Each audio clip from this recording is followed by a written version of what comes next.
दोनों मित्रों को जीवन में पहली बार ऐसा साबिका साबिका होता है वास्ता। साबिका क्या है? वास्ता। पहली बार ऐसा वास्ता पड़ा कि सारा दिन बीत गया और खाने को एक तिनका भी ना मिला।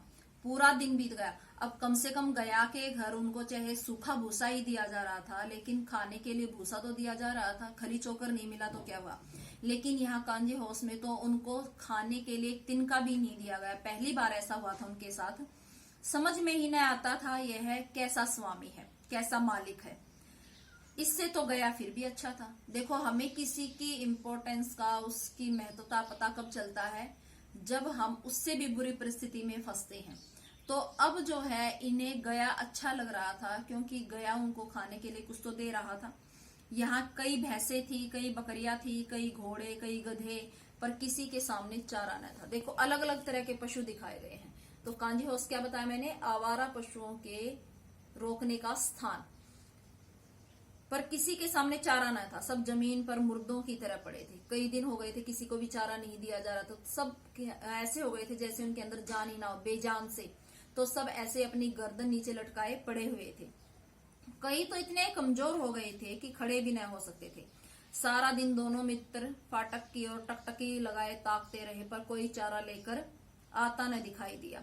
तब दोनों ने दीवार की नमकीन मिट्टी चाटनी शुरू कर दी। पर इससे क्या तृप्ति होती?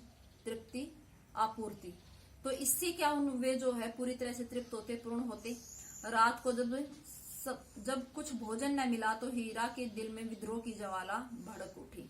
विद्रोह होता है किसी के खिलाफ, जो है शस्त्र उठाना, किसी के खिलाफ हो जाना। मोती से बोला, अब तो रहा नहीं जाता।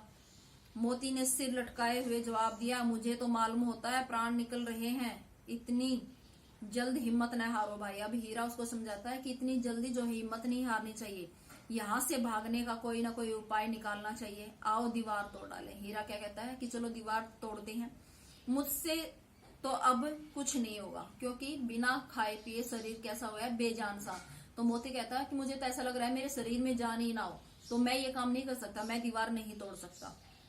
अब हीरा उसे कहता है, वैसे तो तू बड़ी अकड़ दिखाता है कि मेरे अंदर जो इतनी ताकत है, मैं किसी को मार सकता हूँ, रगेदता हूँ, इस तरह की तू बड़ी डींग हाँकता है।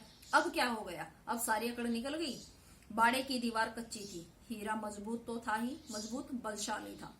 अपने नकुले सींग दीवार में गड़ा दिए और जोर मारा तो मिट्टी का एक चिपड़, पूरी जो है मिट्टी की एक लेह जो है वो नीचे आकर गिर गई। फिर तो उसका साहस बढ़ गया। उसने दौड़ दौड़कर दीवार पर चोटें की और हर चोट में थोड़ी थोड़ी मिट्टी गिरने लगी। उसी समय कांजी हाउस का चौकीदार लालटेन लेकर जानवरों की हाजिरी लेने आ निकला। हीरा का उज्जड़पन, गवारूपन, उज्जड़पन दिया हुआ है। ये उंजपन भी लिखा हुआ है, कई बुक में उज्जड़पन भी होगा। तो उज्जड़पन होता है गवारूपन देखकर उसे कई डंडे रस्सी की और उसे मोटी रस्सी के साथ बांध दिया।